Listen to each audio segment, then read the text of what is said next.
effect on the world,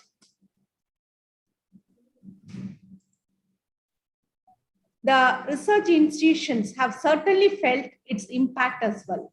Yet, while the coronavirus has brought many challenges to academic research, it has also created the opportunities for research to improve moving forward.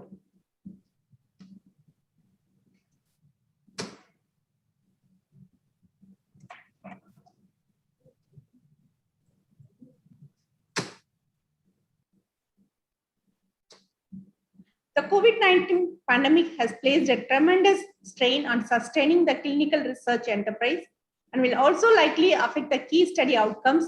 These effects must be considered during the data analysis and interpretation. Nevertheless, the response to this pandemic have also introduced innovations that will advance the conduct of clinical research. So what is our institution responsibility and challenges as such when we see that COVID-19 research? How are we going to see that in a workplace, the health and safety, the social distancing, education and training, non-COVID-19 research, animal research and care, ongoing clinical research? These are the things which we need to see that. And as an investigator, how am I going to approach it? See the family, the COVID-19 research, on-site lab setting, and the research can be a remotely, communication with the trainees and co-workers, planning and writing the grants, and maintaining the critical research and publications. So this is the one which we need to see that. So during this COVID-19, which poses a new institutional responsibilities and challenges, including the need to ensure the continuity of ongoing clinical research, increase COVID-19 related research, ensure the safety of employees and students, enforce social distancing measures, ensure the continuing education of undergraduate and the graduate students, restrict the non-essential non-COVID-19 research activities, and maintain the required animal care resources. So a lot of challenges and opportunities are in front of us. So the investigators have employed multiple challenges to cope with the on-site lab restrictions. I request the delegates kindly mute your audio and get inside. And researchers have maintained the critical research activities, continue to submit their publications, balance the work and family responsibilities, initiated or collaborated on COVID-19 related research, ensure the limited on-site lab staffing, engage remote research opportunities, maintain a regular and frequent communication with trainees and co-workers, continue to plan and write research grants illustrated by Rachel. So how this COVID-19 research? We have with us today Dr. Rebecca and Vijayalakshmi, who will be sharing their experiences. Few say that it's very little. I was already conducting research online. Then someone say that I moved all of my experiments to online. Others is 9%. Some say that I moved some of my experiments to online platforms and stopped others. Not at all. I'm not in a position to collect my data, 13%. Then I had to stop all my research, that is 16%.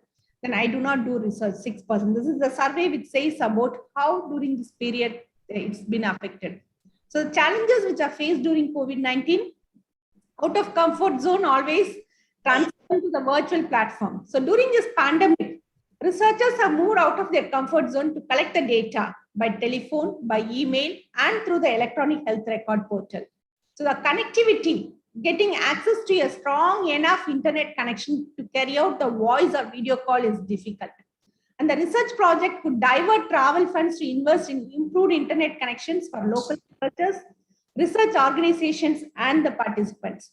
The next C is the communication. So communicating through the voice calls are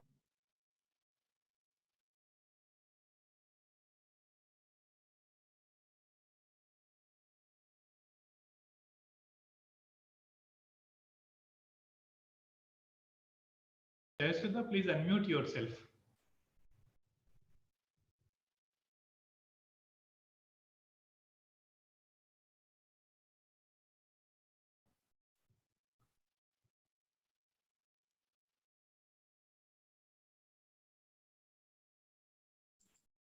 the organizers have muted me, I think. They muted everyone. Yes, they've muted everyone.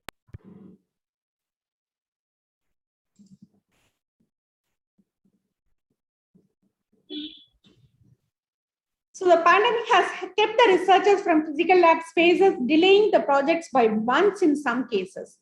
And PPE and social distancing has added to the cost of research projects, forcing the institutions to make difficult choices. So increased travel expenses due to lockdown. Cost of PPE also added extra cost to the research budget. A key source of income that many universities have relied on to help the support research has declined. What are the questions are raising here? The many charities have seen their donations drop off dramatically. The question is, will they be able to continue the funding research projects during this project? We have an eminent speaker with us who will be talking about these challenges and opportunities. So what are the opportunities in a nutshell? One big upside has been that public trust in science. Its important role in our society has increased. COVID vaccine is one such great example. This recognition should result in greater public investment in research in the years to come. So universities have become more open with each other and data are being shared for the public good, leading to a more collaborative way of thinking. The pandemic has brought a spirit of collaboration to the research institutions. So COVID-19 gives the institution a chance to reimagine what is possible moving forward. So the pandemic has prompted university leaders to rethink traditional structures and consider the new ways of doing the things that are better for everyone involved. So universities traditionally have been slow to change, but the pandemic showed that the rapid change is possible when the institutions feel a sense of urgency and there is no longer any excuse for the inaction. So before COVID, shifting everything online would have taken 2 years of the numerous committees. We were able to do it in 2 weeks. So capacity building is most important with the local partners so that they can take on more responsibility and lead research, not just during COVID-19, but also in the future.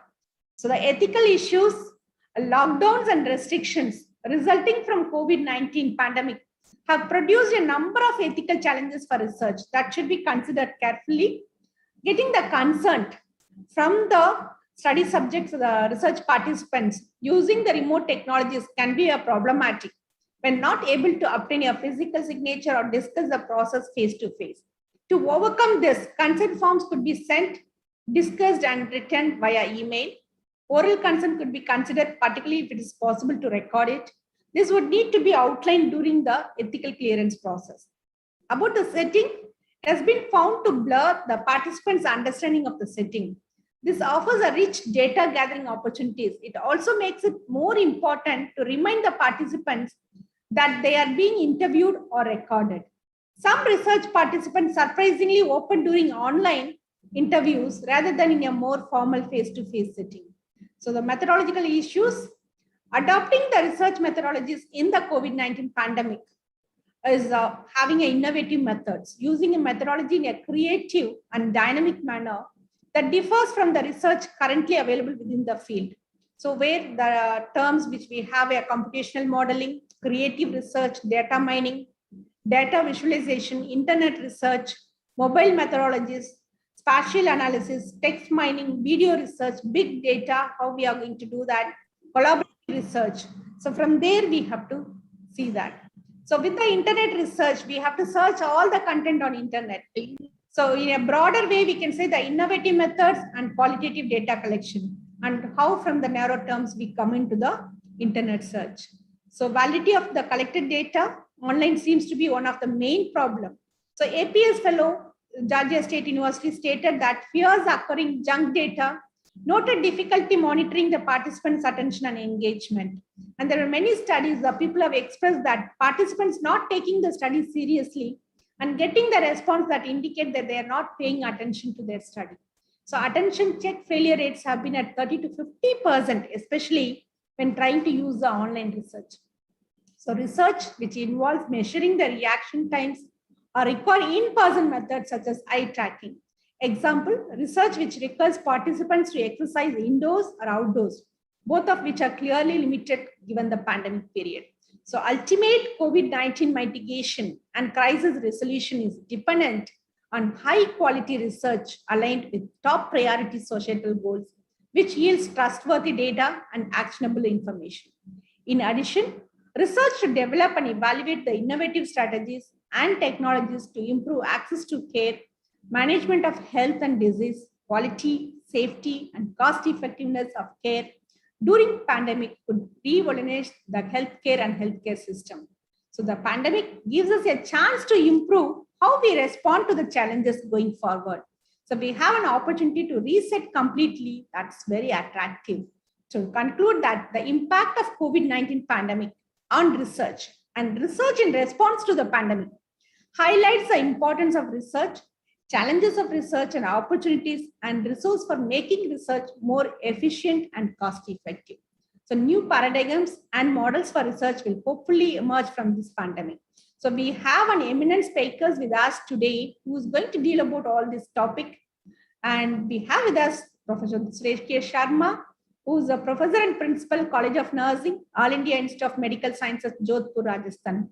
I'm sure everybody knows him, the whole India, not only in India, all over the world. You have been famous, sir. So we are really happy to have you with us today. And who is the President, Society of Perioperative Nursing, President, Society for Critical Care Nursing, and Secretary, Trainers Association of India, Uttarakhand branch. And he has completed his BSc Nursing from Rajiv Gandhi University of Health Sciences, Bangalore in 2000, MSc Medical Surgical Nursing from National Institute of Nursing Education, Chandigarh, and PhD from Department of Public Administration, Punjab University in Chandigarh in 2010. Who has been received Best Teacher Award, AIMS Rishikesh in 2018, has received the Florence Nightingale Award in 2001, and is a university first rank holder in BSc Nursing program in 2000.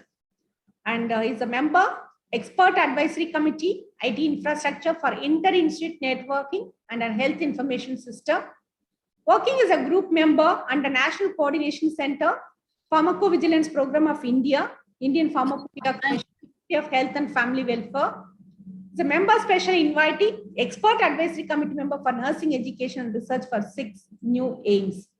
So his publications are enormous. Textbooks, he has authored 11. Chapters authored is 45. And research papers published is 126. And he has received 35 funded research projects with the 94 dissertation he has guided. So he has a very vast knowledge in research. And he has authored a book also where every one of our students are referring that book, and the faculty also as a reference for taking your research classes. We are really happy to have you with us, Dr. Suresh K. Sharma. I welcome you. We have with us, the speaker is Vijay Lakshmi, who is a PhD scholar, Mansarovar Global University, Bhopal, Madhya Pradesh, who has completed her BSN from College of Nursing, Ramakrishna Institute of Paramedical Science, Coimbatore, her MSc Nursing from College of Nursing, Ramakrishna. She is pursuing her PhD in Nursing from January 2020 in Mansarovar Global University, Punjab, who has been a keynote speaker in the State Nursing Seminar at Aladhyarna College of Nursing, Tamil Nadu, India, and in First Nursing Conference, Innovation, Delegation, and Empowering Nurses, a Trial for Change at Al-Zouri Hall at Kuwait, attended various webinars and publications on evidence-based nursing, flipped classroom methods, UG Arab student simulation experience with maternity simulites, clinical competence in ASCII, etc. She has presented the study on influence of balanced nutrition among 1 to 3 years children, primary healthcare conference in Dubai. She has presented a seminar on effective communication in CPN's areas. And she has worked in Oman for a period of more than 15 years, and she has come back to our India. Now we have with us Professor Dr. Rebecca Sampson, Director of Nursing and Research, Vinayaka Missions College of Nursing, Hospital, Puducherry. Ma'am is a lifetime member of TNI, NSS, NLCMA, ISPN, and many more. She has received a prestigious award, namely Best Citizen of India Award in 2015 from Dr. APJ Abdul Kalam, and she has received the gold medal. And she has received the National Florence Nightingale Award, Best Educationist Award in 2017, as well as Lifetime Achievement Award in 2016. And Madam has received her PhD in Nursing in 2003 from Dr. MGR Medical University, Chennai. She is an active member of Core Committee for Development of Nursing Practice Act with the Ministry of Health and Family Welfare, Government of India. Ma'am is a peer team member for NAC, Academic Council, and expert member of Board of Nursing Service and Education. We are happy to have all the 3 eminent speakers with us today. Thank you all so much. And I leave this platform and invite Dr. Suresh K. Sharma to continue his session on challenges and opportunities in nursing research. Sir, the platform is yours. Thank you so much. Thank you so much, Dr. Jayasudha, for your kind words and giving me opportunity to be on this podium today and speaking to young minds. And the topic which you have chosen is very important because COVID has disturbed everything. It's in common man's life or education, specifically nursing education, or a research, either it's a biomedical research or nursing research. I will try to put my lights on how it has affected our lives. Give me a moment to share my slides and then I'll continue the presentation.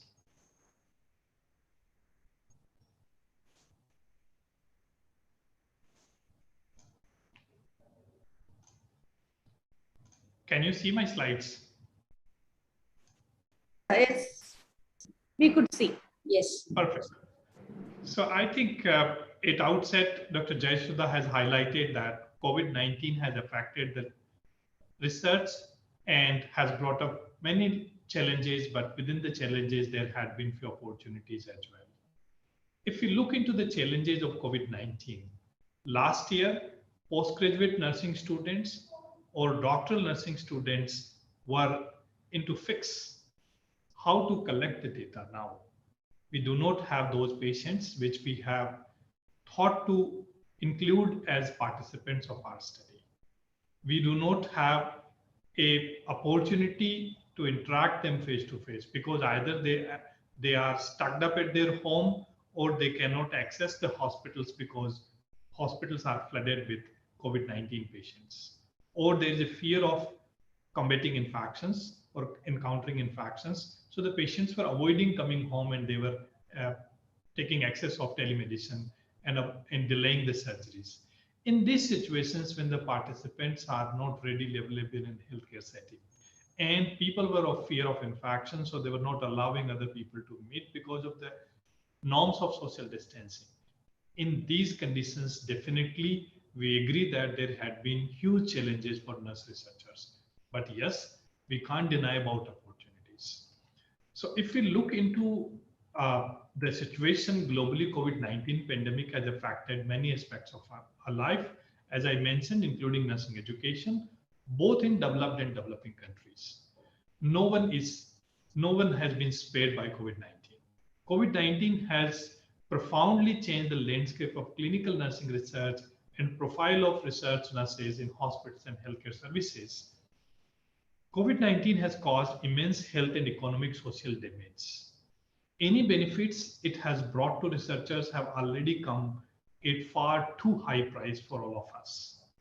How many nursing research papers were published related to COVID-19 during last 6 months? If you look into online Google Scholar database, in that search between 1st January 2020 to 15th June 2020, there are 1,930 results combining search between the nursing COVID-19 and SARS-CoV-2. So we say that yes, publications targeted to nursing nurses and COVID-19, around 2,000 papers globally has published, and the number is small. That's not too big. Why do we need more nursing research? According to Pollitt, nurses have commitment to engage in it. List one role as a researcher, not only as a clinician or educationist or administrator, but out of the 4 important roles, the research role is also equally important. And there's a continuum of nursing practices. At one end, nurses are consumer for nursing research because they have to practice evidence-based practices. And at the other end, they are producers of nursing research because they have to generate the new evidences or refine the old practices so that our practices could be par excellence and best possible best in the universe. So therefore, nurses and nursing requires research more than any other discipline, being the youngest discipline in the universe. In the line with available research data, frontline nurses need to be provided with latest evidence-based guidelines and practice during pandemic.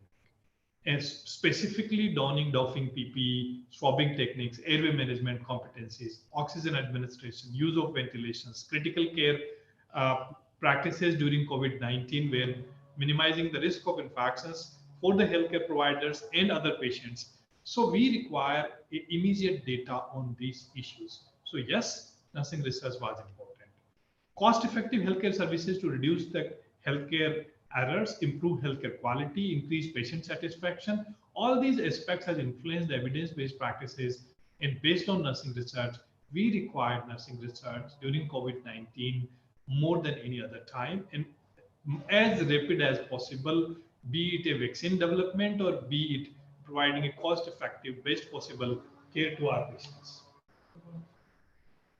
Apparently, slow response to funding and research opportunities has been seen, and during this COVID-19 period, Dr. Jayashoda also highlighted this point. Disruption to education pipeline caused by COVID-19 because students were confined to their homes or their hostels, and schools, universities were closed down, and we were thinking for alternatives of doing education. The education in other disciplines may be possible, but education in health sciences, and particularly nursing sciences, where there is major hands-on happening into the live patient setting, that is the hospital wards and units. Those are the labs for our trainings, were not accessible for students because of their risk of getting infections, and other than COVID patients, the number of patients declined in hospitals. Now, limitations on learning environment due to pandemic mitigations, measures such as the lockdown, social distancing, these has discouraged the nurses or nurse researchers or newly qualified people to engage into either education or research. 73% of ICN National Nursing Associations mentioned that education of student nurses was disrupted badly during pandemic, and this has delayed in graduation in many instances. Like Australia says that until unless the students goes to hospital, they complete these many hours of hands-on practice, then only they can be certified as a nurse, because we can't put our patients into risk by entering the half-cooked registered nurses, and they are today will be liable to provide unsafe care, and patient will be in risk, and they themselves will be risk because they may be sued. Now, let us highlight on challenges and opportunities. If I look into the challenges and opportunities, unforeseen financial and budgetary pressures have been seen by healthcare delivery system. Therefore, healthcare delivery system started thinking about cutting down the cost of other things which were not necessary at that particular time, as per their opinion. For example, the research for nurses and clinical research. But some of the countries come in support with further publications and research without cost. So it was, win-win and lose-lose situations in certain instances. And we also have seen like more than 30 leading publishers globally have made their data freely accessible to PubMed Central and other repositories, so that the people can make use of this knowledge and can make the health and healthcare available, which is of best quality. Now, let us look into other aspect, that inevitable clinical crisis and unprecedented services and educational demands, living services has put forth by the COVID-19, and there was no choice. But redeploy nurses from research role or teaching role to clinical role became more important in these situations, and that was a challenge. That was compromising research per se. And like doctoral students were asked to provide the patient care. Nurse educationists were asked to provide the patient care. Nurse researchers were asked to provide the patient care to meet the staff shortage, because staff were continuously getting infected by COVID-19 and they were quarantined for that particular period. However, the deployment of PhD prepared nurses, scientists to work in clinical setting has definitely threatened the COVID-19 situation, but that also has given them opportunity to first-hand observe what research ideas they can take up to provide the immediate answer, and those have brought up few funding for them, and research was started growing to some extent there. call for fast-track, sustained investment into nursing to strengthen the global response to COVID-19, increase the number of COVID-19 research studies. So this was an opportunity. However, fast track do not seems to be explicitly advocate for funding more nurse researchers during this period because a priority was care, priority was drugs, priority was vaccine, not the nursing research or research or nursing interventions. The quality studies produced has been underlined as a critical as evident by the amount of those restricted during this period because funding was limited or rapid results were required. Every science has its own curve, and you can't generate something. If we take an example from nature, you require 9 months to develop a full baby. If you want to deliver it 5 months, it will be a disaster. So similarly, rapid results have derailed. And if you look from this example, globally, a clinical trial on hydroxychloroquine has shown us promising results in the initial level, but later on it was inconsistent and highlighting risk of, for the people who are consuming it. And then it was retracted back. This evidences has been retracted back and use has been banned. So it was a very challenging situation. If we look into the challenges, continuing disruption to educational pipeline caused by COVID-19 with limitations on learning environment due to pandemic mitigation, measures such as lockdown and social distancing resulted in shuttered or reduced the output of academic labs globally and slashed the institutional budget and threatened availability of grants and other fellowships for the students who take up the research. And it discouraged the aspiring nursing candidates for further slow or interrupt in supply of newly qualified professionals. And researchers and PhD scholars have been forced to accumulate exclusive expertise on some research methodologies like virtual interviewing or systematic reviews and meta-analysis, thus lacking other essential competencies required for future scientists or nurse scientists. Other challenges like acute shortage of nurses and nursing faculty would limit the opportunities to expand training, education, and research capability due to few doctor-educated nurses available in country like India. Because there was a redeployment of nurses. It means that the research expertise in nursing was deleted at a crucial time of COVID-19 pandemic. Restricting even more the prospects for nurses to enroll into doctoral programs.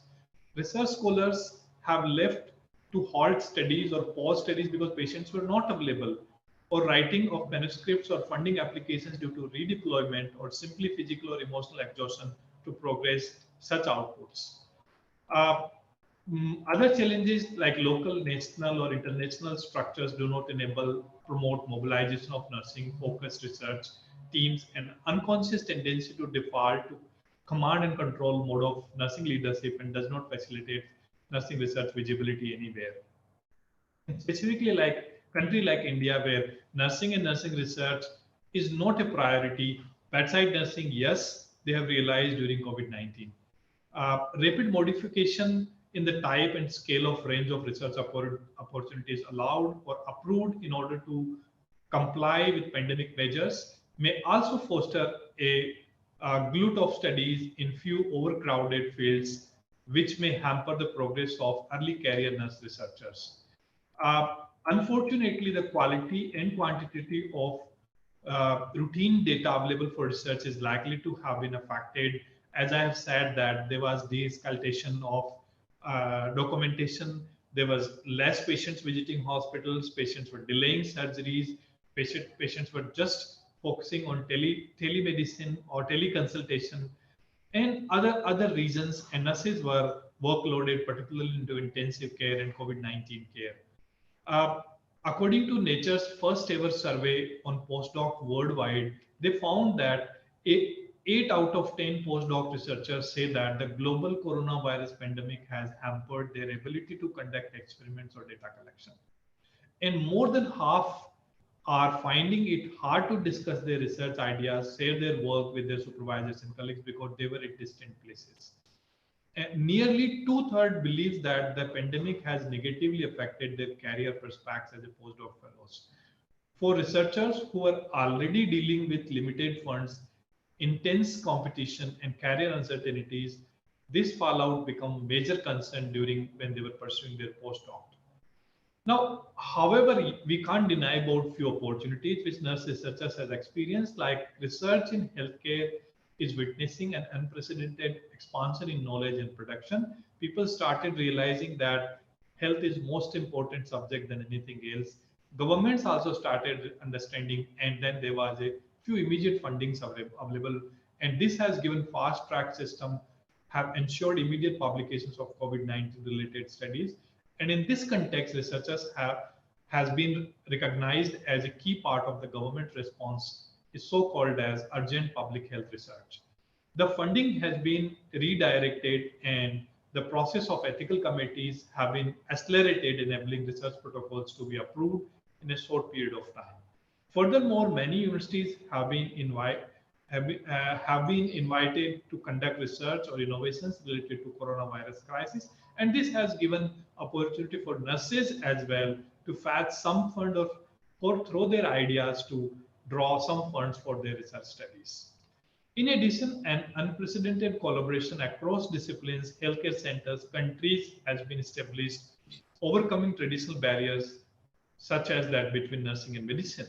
And many publishers in developed countries supported the countries with online resources which were freely available, indirectly or directly contributing to emerging clinical paradigms by developing new research lines in this context.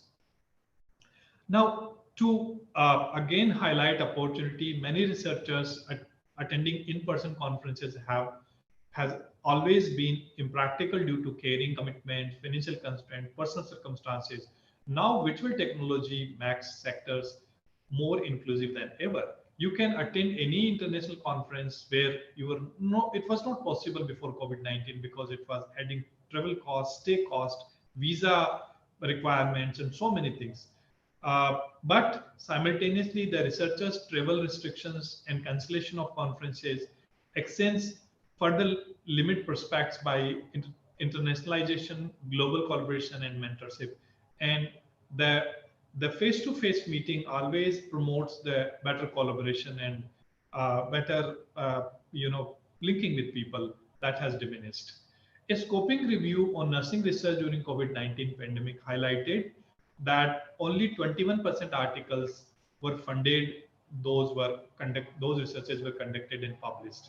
Research about research focus, most of studies focused on psychological factors, but clinical practice studies were less. About collaboration, mainly the nurses conducted the research independently, that is more than 50%, and only 35% has been done in multidisciplinary team, while 35% of them were in collaboration with physicians. And but most of these studies were with academic affiliation, means educationists or academicians have conducted more than 70% of the study, and clinical nurses have conducted only closely 12% studies. Uh, Researchers' contribution must be assessed fairly. Building a better research culture means overhauling the way we think about reward and recognition. The pandemic has only made this clear. The metric used to assess researchers do not tell whole story of what and how they contribute. And with lockdown affecting researchers in so many different ways, we must be able to take individual circumstances into account. Founders need to work flexibly and be realistic about researchers can achieve. What is the way forward for all of us? The outbreak of pandemic has triggered huge changes in education at fast pace. And most of the educationists are sitting here listening this presentation. This area of research needs an urgent investigation of impact of these changes on effectiveness of e-learning student competences to care. So I was highlighting on this point that can we think now that classrooms are not required to large extent? I don't say they are not at all required, they are required, but we can use flipping of classes. We can do more of remote learning for students. and then they come for some discussion, some enforcement, whereas more classes can be done in a virtual mode at different times. So student nurses can start spending their more time with preceptors in clinical area than spending more time in classrooms. So that we can produce more clinical practice ready nurses. And nurse academicians and educators and researchers need to look on how to take advantage of new technological solutions, which we have seen during COVID-19 pandemic, and challenges in transforming approaches of teaching and learning, and how we can make use of them in future to change the scenario, the way we education is done today. Studies regarding the increased use of telehealth and telenursing, the increased demand of healthcare personnel and impact on their morale and stress level also is recommended as a way forward. To conclude, the way we approach research in 2021 and beyond be forever marked by our experiences during COVID-19 pandemic. With researchers facing the same disruptions as many other sectors due to COVID-19, this focus has shown a new light on research culture rather than slipping back into old habits after COVID-19, making incremental changes into the way we are doing the things. We must use this opportunity to build on fundamentals of good research culture and reimagine the way we work. And not only the research, but education also must be transformed in the light of new technology which has emerged during COVID-19. Thank you so much for listening me patiently. These are the few references of my talk. That's all about it. Now I hand over back to the organizers for conducting the next session. Questions, I don't know whether it has to be taken up now or at the end of all three talks. Thank you so much for your patience. Thank you so much, Dr. Suresh K. Sharma. Till now, there were no questions. As the question arises, will it be possible for you to stay back, sir? I have another meeting at 12 o'clock. So for next half an hour, I'll be here. Okay. And then I'll ask any questions from the delegates, you can put it in chat box and he can clarify it. We can do with him first and then. Yes, ma'am.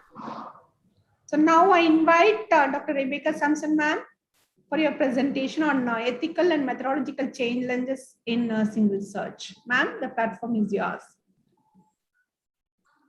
I just want to share my screen. Yes, ma'am. Can you change? Yes, ma'am. Yes.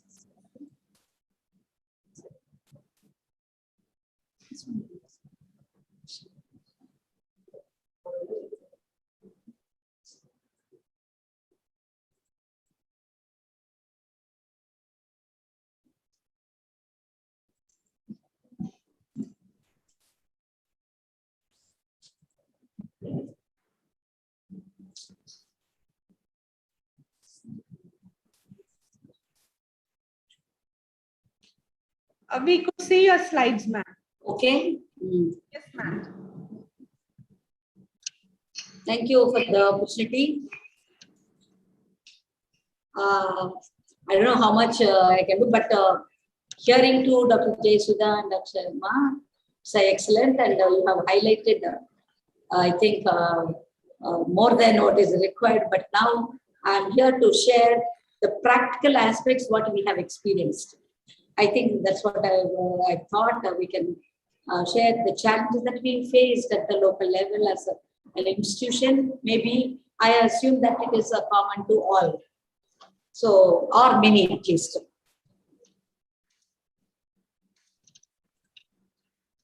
So, welcome you all for this. Sorry, I'm not able to move. Okay.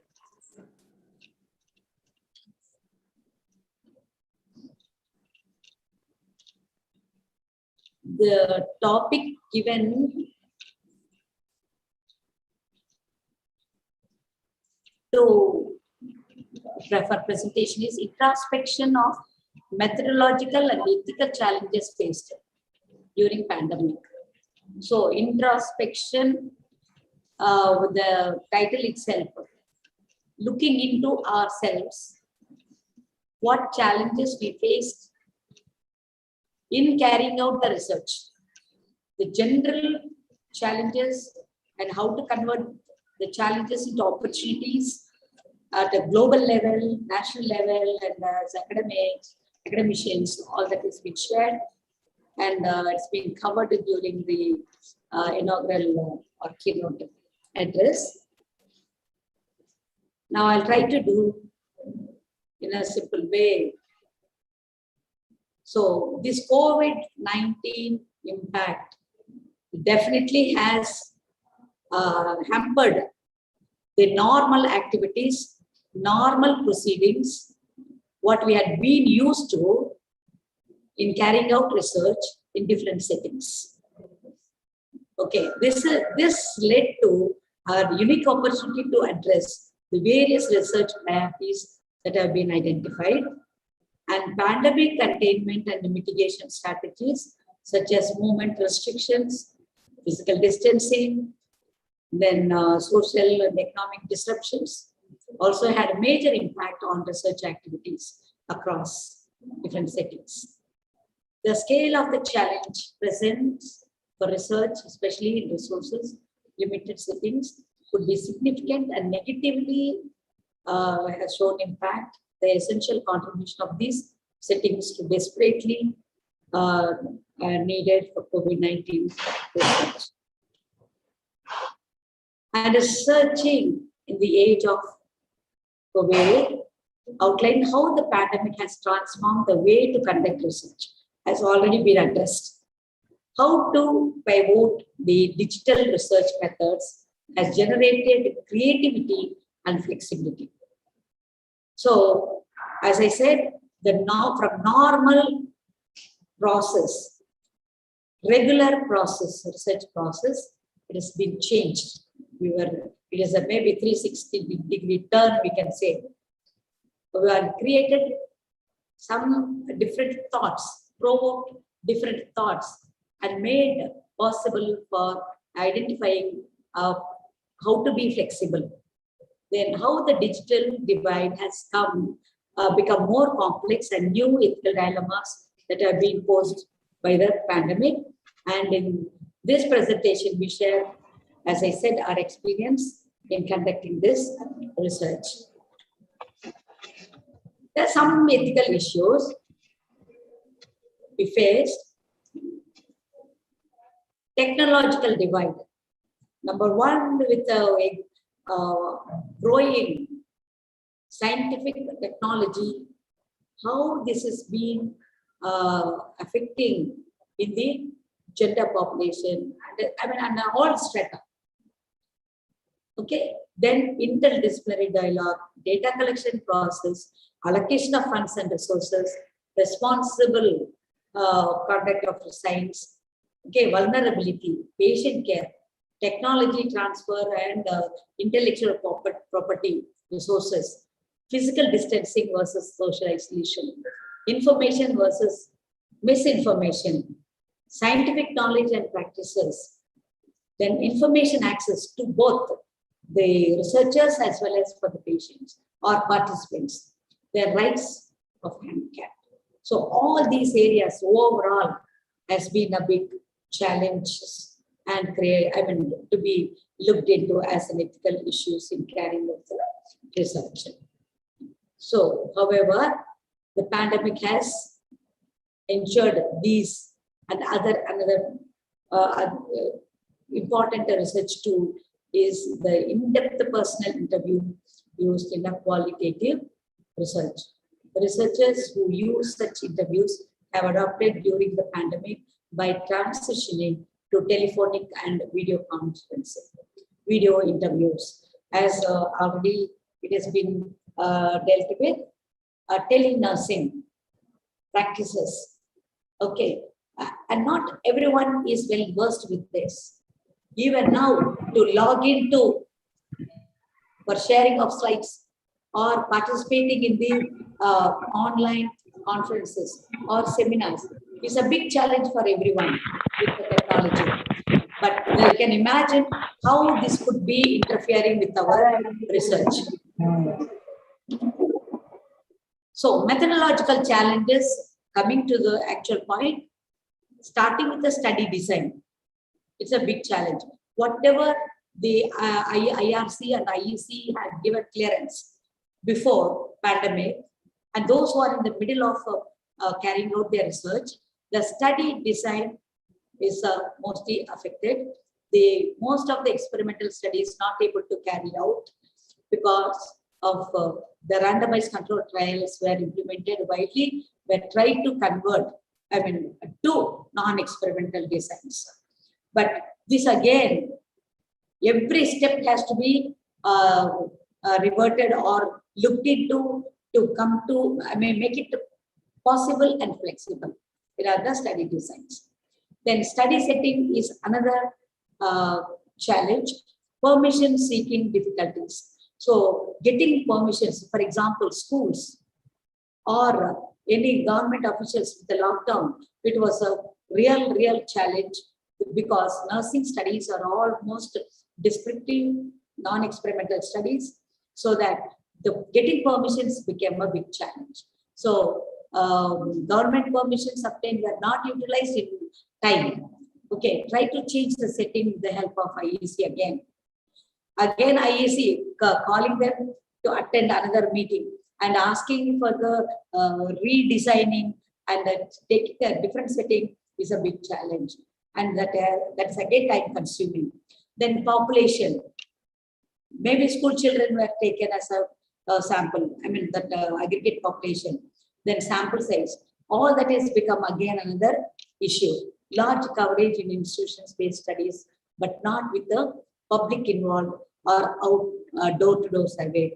Client with the laboratory-based like a blood testing and all become a challenge because they are not able to travel because of lockdown. Then sample setting, sampling technique is a big challenge.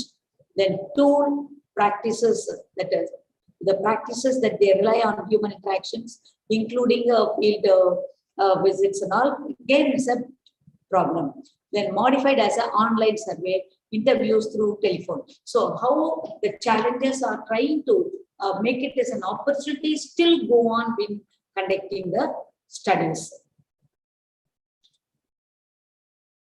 Then data collection. During data collection, face-to-face data collection with the interview techniques and all not possible. So switch over to online, but looking for the convenience of the client availability, then networking conditions and non-use numbers. So lot of problems, but we can still try to contact them online, collect the data, because using a coding and decoding again is a problem, but we try to make that as a possible. The data processing, network availability, physical challenges, social distancing, no face-to-face discussion. So this only telephonic connectivity with the statistician, but completed in time than the usual period, as they were also work at home. So this was another opportunity, though in the pandemic situation, all started working from home because it was possible only with online. Then psychological challenges, every researcher, every PIs had stress and fear, anxiety due to social changes. And we can imagine for anybody when they are in a regular process, when you give a little bit slight change, they get anxious, they become anxious because they're deviating from normal to or natural to unnatural situations. It's again psychological trauma for both, especially for investigators.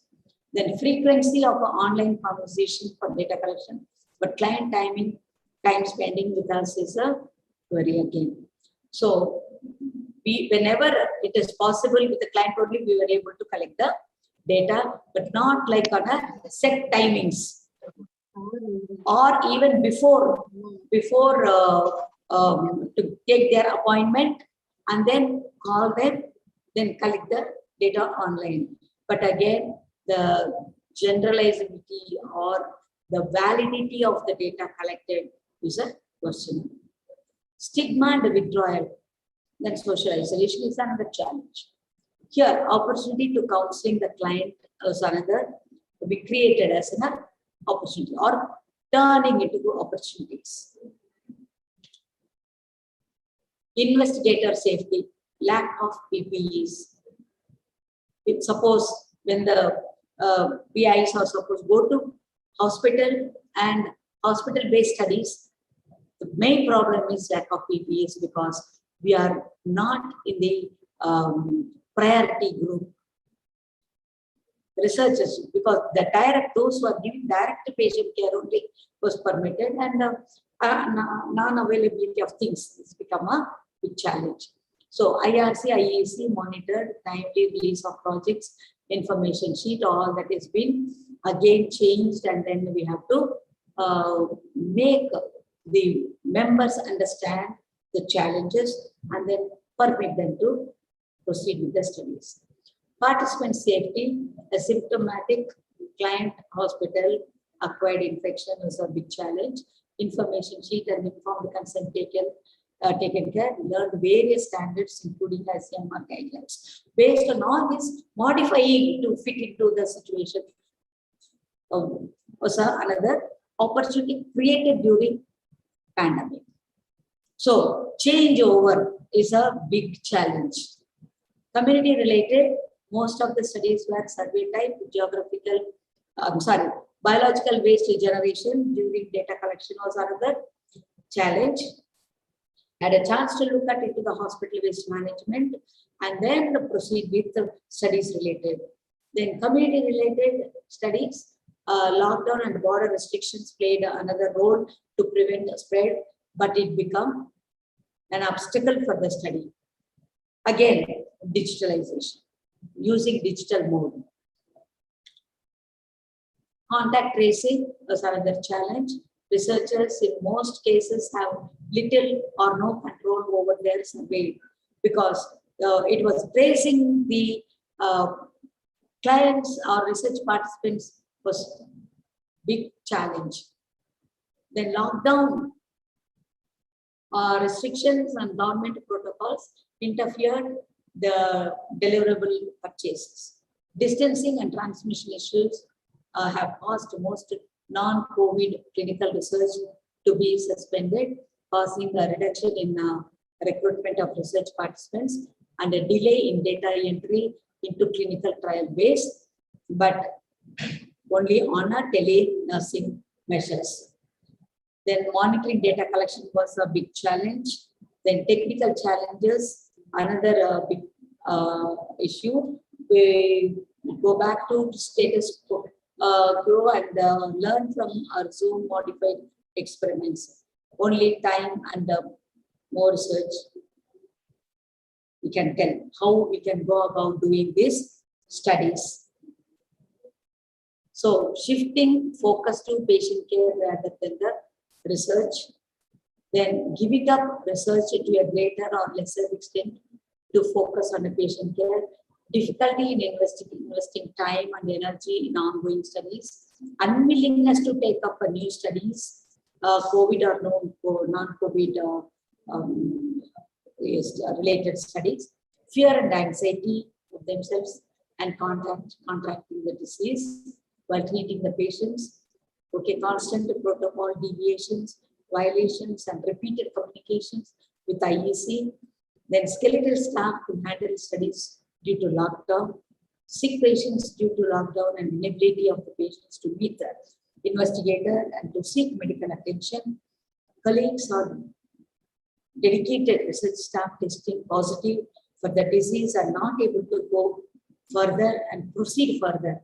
So methodological issues, challenges have become really big concern and hampered in carrying out the research studies what was planned and designed. Okay, so shifting the focus to COVID-19 pandemic care rather than the research. Need to do COVID-19 specific research in the face of mounting pressure for patient care, allocation and reallocation of the already scarce resources. Okay, low to middle income countries. taking decisions on stopping research altogether because they are getting fed up and said, okay, we don't want to do. Then payment of research staff is another challenge. Laying off dedicated research staff is another thing. Employees testing positive is another challenge. Difficulty in traveling, risk of contact, need to travel as a study may be the only source of access to medication for the disease conditions. If the study entitles hospitalization, additional testing for COVID-19 prior to inpatient administration is a problem. Occurrence of COVID-19 while on research study, additional burden of disease, including quarantine, hospitalization, isolation, and even mortality. Caregiver burden due to the pandemic, anxiety, mental stress in the face of the pandemic, difficulty in accessing the university. So, these are all, I believe, is common to all. Limited or no support staff due to lockdown, need for modifications in SOPs, inherent challenge of virtual meetings, need to stay updated with the changes in IEC and regulatory guidance released by diverse agencies, decision making to prioritize COVID studies, pressure from investigators, administrators for rapid turnaround time, difficulty in decision making due to uncertain risk benefits assessment of experimental medications. Okay, so we can go on and on with the, in short, the methodology and ethics are distinct elements of research. They are essential and are interwoven. Ethical challenges are common in clinical practice, and these are all to sum up with the process of obtaining informed consent was a big challenge.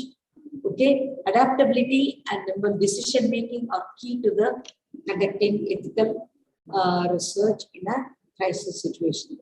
So, because researcher must protect vulnerable participants and themselves. Many researchers have changed their methods, tools, and process to conduct their studies, modified, started new studies. Surveys are important to do, but again, they can't replace other research methods. So they were stuck. Since the COVID-19 outbreak, researchers have come up online survey data collection, trying to do their best. Process and protocols, once deemed to be, whatever is developed, it was difficult to change. Okay, permissions and authorizations, then other approvals are being expedited. As one research nurse observed, now we are getting information on a Monday, by Thursday we are opening the study and recruiting patients.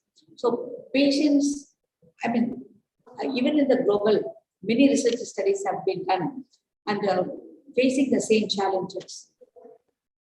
And lessons learned, research nurses will need to develop workable online or virtual alternatives.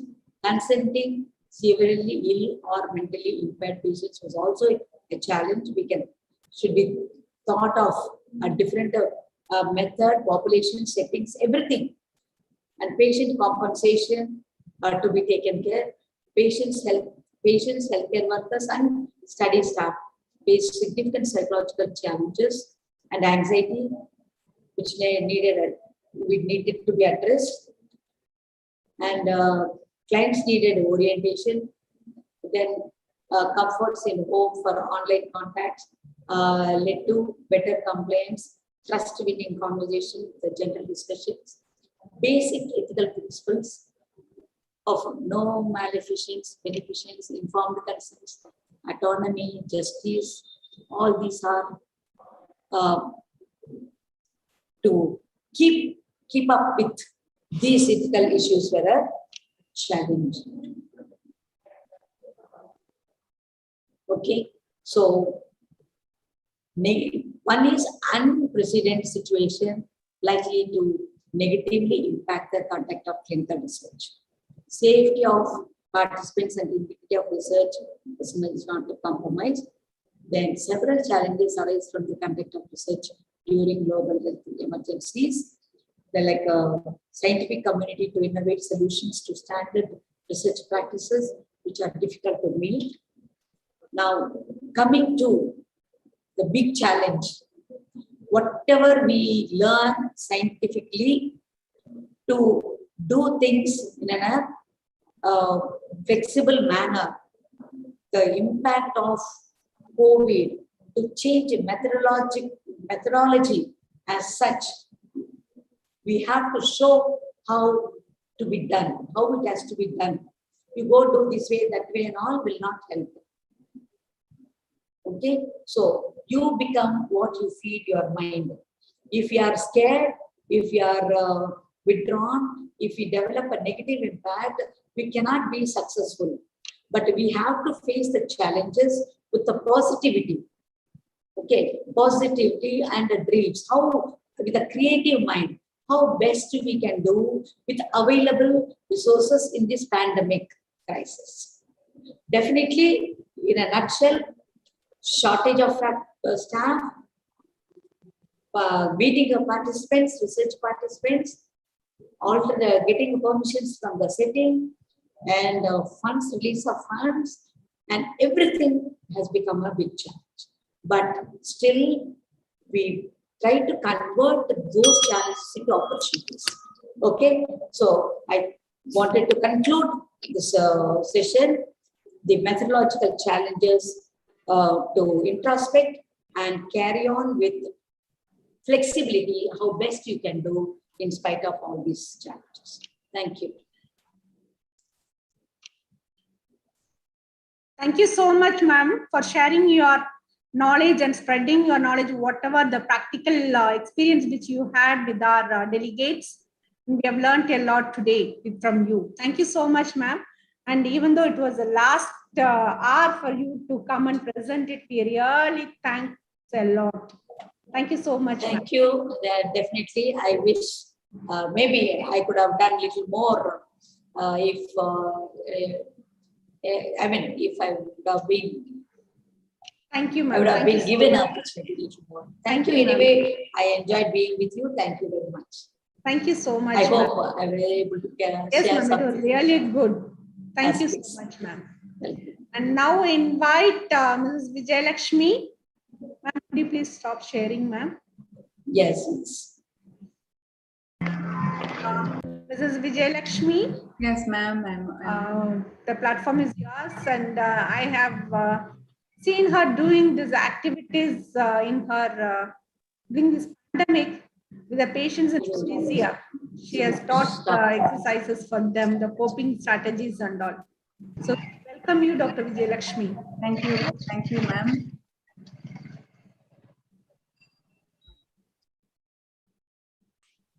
Can't hear.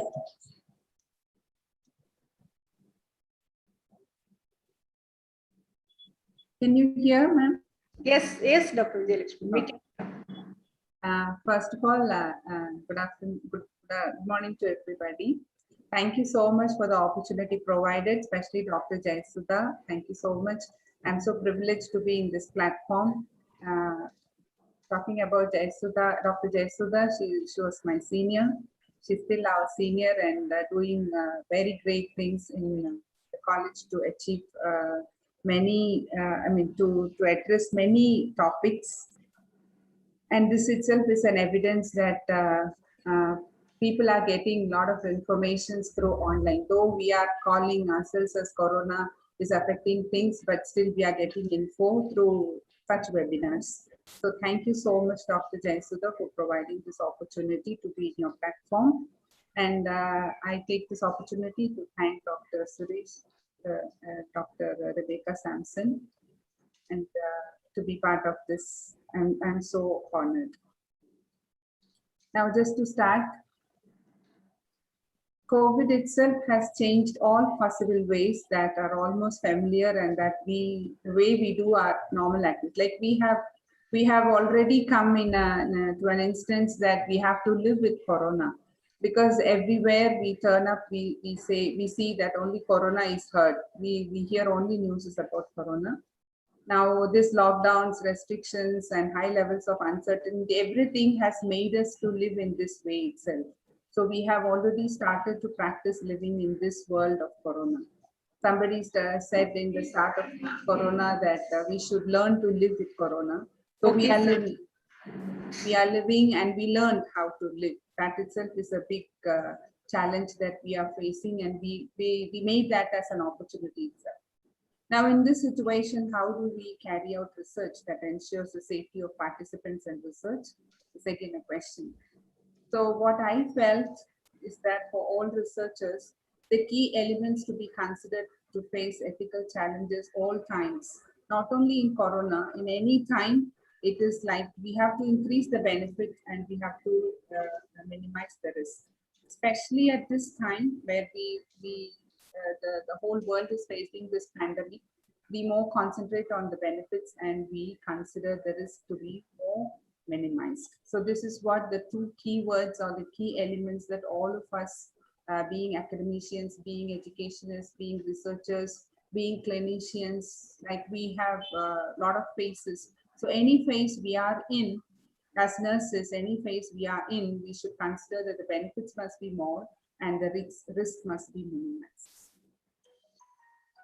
Now, coming to share my experience as a PhD scholar, I really wanted to say that I would thank Corona, though it has taken up a lot of lives, though we have lost many things, but still I would really say that I would thank Corona, because just to share a few experience of my career experience, like I was, as already Dr. Jayasudha has mentioned, I graduated in 1994. I did my post-graduation in 2000. Then I left the country in 2004 and I returned back to the country in 2020. Now, as soon as I came to India, there was lockdown in January. I came to India, and March the lockdown had started overall. So what I did is, what I thought, oh, now no way to work anywhere because everywhere things are going in a bad shape. So how can I make this as an opportunity? So I was longing to do my PhD program. So I just started to look into colleges where I can get into to do my PhD. And by the grace of God, luckily, I got into the college, the University, Manasarovar Global University, which is in Bhopal, Madhya Pradesh. I was hired there as a PhD scholar, and we have to take up the entrance exam. And though we had some difficulties through the lockdown, though it was during the lockdown period, but still they were just offering us the online way of giving us assignments and making us to be engaged, and we had the exams done. They said the exams will be in August, then it moved to September, then it moved to November, then finally we took up the exam by December. So this itself was creating us a lot of fear, anxiety, that whether we'll be able to do the study, whether we'll be able to continue the program itself. But then once we were, by October, the lockdown was a bit relaxed, and then the restrictions were relaxed, and we were given an opportunity to go to the university, to be there and to write the exam. So that was a great thing we achieved. In spite of these challenges we were meeting up, we were still able to go and do it.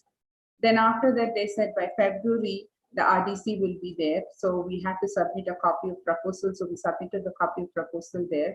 And then they said by February, we'll be called for RDC presentation. But then February went, March went, then again, the next lockdown had been started. So February went, March went, April went, and by June, they called us one fine morning. They said that day after tomorrow will be your RDC presentation. So again, the anxiety is stuck in with us, but somehow this online was a big platform which really helped us to put forward. Somebody said we have to go there, somebody said we have to do online. So all this was really making us too much of anxiety and stress, but luckily we were able to complete it. As Dr. Suresh and Ma'am Rebecca was mentioning, that though we had challenges put forward in front of us, but how it was turned as an opportunity is a great thing that I was able to forego that. I mean, I was able to move forward on that. So finally, I came up with a topic, and also I was searching through like what topic should I make up. Though we said like clinical topics are not possible, we cannot go up with other topics where we could reach the patients or the participants face to face. We cannot do this. So what I did, I started to research. I started to find out topics where I wanted wholesome participants where they'll be willing to participate and they'll be really in need. Like it's my turn of taking up the doing up the study, and it's their turn of getting the benefits. So how could I do this? So I came up finally with a topic. I targeted my population as the teachers, and because of this COVID, online teaching was through and through all over the world as well in our country. So I just thought that let me focus on the school teachers. So I came with the topic of effect of integrated relaxation technique on anxiety and stress among school teachers conducting distance teaching, which is homeschooling, where I thought that I could just understand I could just assess their anxiety, stress level, and then I could give them some integrated relaxation techniques, which was the need of the hour, I thought. Like even Dr. Suresh was mentioning that a lot of psychological studies were more rather than the clinical studies itself. Yes, because everywhere, the whole world is just looking, they were like sitting as very anxious and fear of death. And how could I overcome the situation was the talk of the town. And so I thought that let me catch up that area so that at least some mental health promotions can be done. So that was this opportunity. I made it as an opportunity to come up with this topic, and my guide, Dr. Rashmi Sibi, who was very well supporting me.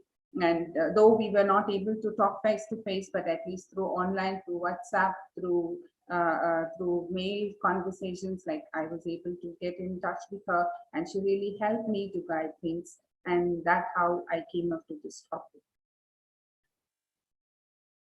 Now, what are the barriers I do face during the data collection and ethical clearance?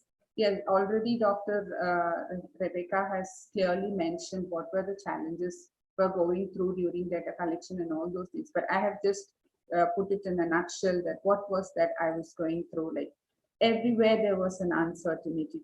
To a greater extent, there was uncertainty in everything because of the restrictions. Like all means, like whether we have the college today, whether we'll be able to do the study, whether we'll be able to present, whether we'll be able to write the exam, whether the schools will be open, whether we'll be able to keep in touch, all those things were because of everyday restrictions now and then. Then I was also like thinking, will they really accept me as a PhD scholar itself because of the things as I told before. Then completing the exams, approval of the topic, these were all our challenges, but still with whatever challenges we had, somehow or the other, the university themselves, the team themselves has made it as an opportunity for us to get it done. Then the permissions were getting delayed from the schools. And one more thing I would like to appreciate about the principals of the schools, wherever I have got in with art, they were very, very welcoming. They were really telling that, oh, it's a great topic. And I think all our teachers right now need this because they are handling their household activities. They're handling the school activities. They are handling the online, and some of them are not digitally. They are not well versed in handling the online sessions even. So it's really a need for the hour, and you have really come to help us. So all the principals, by God's grace, everybody were welcoming me to do the study, and they said that they will create a platform. So though the permissions was getting delayed, and though the schools were not open per se, but still the principals were really helping me, and they were telling me that, ma'am, anytime you can come in and you can help us. And even the teachers, when I approached the teachers over the phone, now what was my methodology, what I followed was, normally data collection, we used to go with face-to-face, but here I was not able to do that because of, again, restrictions and isolation and things like that. So what I did, I just requested the principal that if they can create a WhatsApp group for me and give, so that I can pull up all the teachers. Now, my focus of teachers were primary school teachers and secondary school teachers. So what I did is I created WhatsApp group for primary teachers 1 to 5, and then 6 to 9, and then 10 and 10 to 12. Like 3 groups, 3 WhatsApp groups I have created, and all the discussions, all the queries, all the things that I was just doing through the WhatsApp for each group. And I fix every day, like Sunday will be for primary teachers, for Monday will be according to their time schedule of their classes. And I just agreed, we agreed upon how we can fix days for them. Like I target one school for 1 month. So 1 month I'll focus on for 50 to 70 participants, where I just divide my participants and I just have the WhatsApp group, and through the WhatsApp group was my interactions. So that made me really easy, and they were also very much they were also communicating with me in that way. Of course, I had inability to travel, but all these travel was just locked down because of the WhatsApp group and the media. I really thank the social media for that. Unavailability of samples. Initially, I did think that how I'll be able to overcome the samples, because some schools were, some schools were accepting, some teachers were not accepting. Some teachers were saying, I don't know how to use these kind of things like that. So it took a period of time for me to really help, to approach them and talk to them. And again, I was able to get those samples. Now, again, another barrier that we faced is sudden increase of COVID cases. We do not know. Today they say there is increase, tomorrow they say there is another increase of cases here and there. So that was also a barrier we faced. And of course, anxiety and stress throughout that was going on. All these were the barriers that we faced, or the challenges, you could say, that I faced during my data collection. Now, how do we overcome this, and what are the lessons we learned? Of course, I've started, though I made this as an opportunity and it was my dream come true that I joined my PhD, so I have to complete it somehow. So how would I go through it? I just was going through some articles, and I was surprised that already this was given in the introduction slide itself. Like, I just took these 3 points, like how to minimize the exclusion, how to maximize the ethics, and how to overcome the practical situations or practical issues. These were the 3 things that while I kept on reading, how could I manage this? This was my thing. So everywhere now technology has become the key word everywhere. Now, thanks to the technology, every time we used to be telling that, oh, why are you always with the mobile? Why you use social media? Why you do this? Why you do that? But now that has come the helping area. So wherever technological area was possible, that I was trying to use that one. But only thing is, we have to see for a better internet coverage. That nowadays we have a lot of internet programs coming up also. So things were getting good. Now, use of secondary data. Now, how do I use this in my study was that some of the data that like to know the number of years, how many years the teachers were working. I did not go with asking many questions to the teachers themselves. I just got the help of the principal, and I just had a package of data with the register from their register, and I was just able to, just one day I had an appointment with the principal. I just went to her and I collected the most of the informations from the principal, so that it was easy for me to get, so that unnecessary data, or I don't want to take more of their time from the teachers. So most of the things what I can get it from the school registers, I was able to get it like using the secondary data. Then designing my sample strategies, as I told you already, that I was just grouping the my target population is 600. So how do I get 600 samples during this time? So what I did, I just surveyed the number of schools in and around Coimbatore, and I approached around 10 schools, and each school's approximately around 60 samples. I just choose them, and I categorized it as primary, secondary, and primary, secondary, and high secondary teachers, so that it was easy for me to group them in WhatsApp. Then use of community mobilizers. What I did here is like I choose one from the group. Like for example, I had 20 primary school teachers from one teacher who was very much willing and who was very much able to access to these digital things. I just asked her like, ma'am, can you help me to schedule things, and can you help me to coordinate with all the teachers, and can you just help them in any way that if they have any difficulty to do things. Then she volunteered up. So I did have a great support from those teachers of their group itself, so which was really easy for me to get into with them.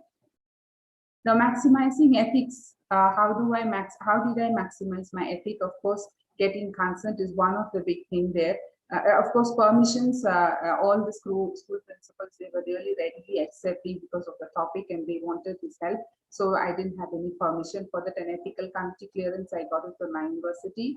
Now, consent from the participants that I was using, I used the Google Forms, and in Google Forms, there is a category where that I can ask them to verbally sign, like, to agree, or they are willing to participate in this. And also I took consent in the WhatsApp itself, like if they are really willing to participate. So that was not a big problem for me. And oral consent, some of them, they sent voice note in the WhatsApp group. Some of them, they just said, ma'am, I'm willing to participate. So I just considered that, and I have taken screenshots of all these. Other than the Google Forms, I have taken the screenshots of all those who have given information like this. Now, setting, of course, it's a purely an online research, but now mine is a quasi-experimental study. Now, what I was doing is like I uploaded the Google Forms in the WhatsApp group, and they were able to fill it up and send it back to me, and I started to analyze with that. Now, I have recorded a video about this integrated relaxation technique, which goes about 20 minutes. And I was just, I uploaded this video in the WhatsApp group, and they were just following it. They were just practicing it every day. And even the principal, she requested me that one day she will ask all the, group by group, she asked, they will come to the school. So we went one day to the school, and following all the social distancing and following all the PPE, we just made them, I just gave them the demonstration, and they were able to do that. So I was able to do both way. I did personally for them in the school, and also I uploaded the video in their WhatsApp group. So they were just doing it, and they said it's really beneficial for us. Now the risk, I think I was able to overcome the risk by major following the social protocols for the COVID prevention. Now, how to overcome the practical issues like contact? Yes, of course, every participant, they had their different levels of contact. Now, some personally, they text me, they ask me, ma'am, should I do it 3 times per day?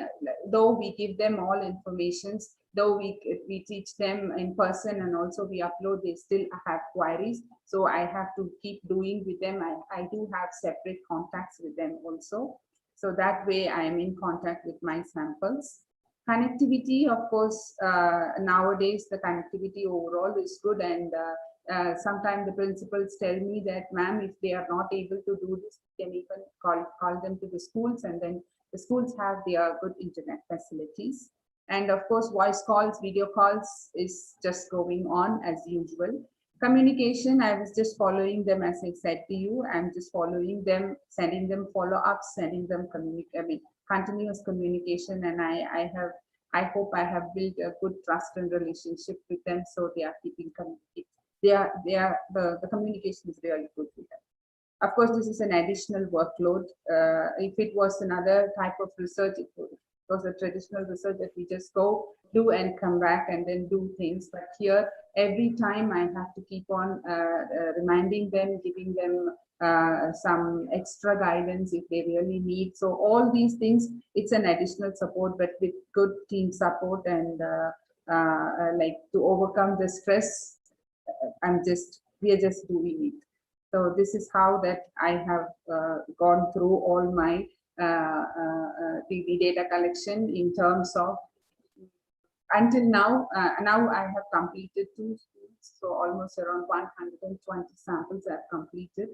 I did have few difficulties in doing things, but by God's grace, overall, with all these difficulties, I'm still yet going to complete. And I have learned many things from school 1 that which I was able to overcome in school 2.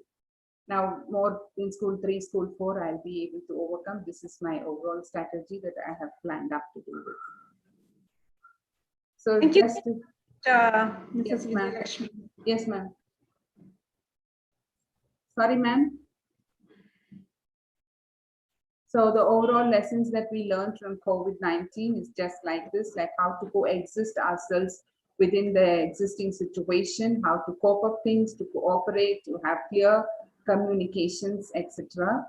And let us be quite optimistic, objective, onset, onward. Now the word online has become a big thing for us during COVID.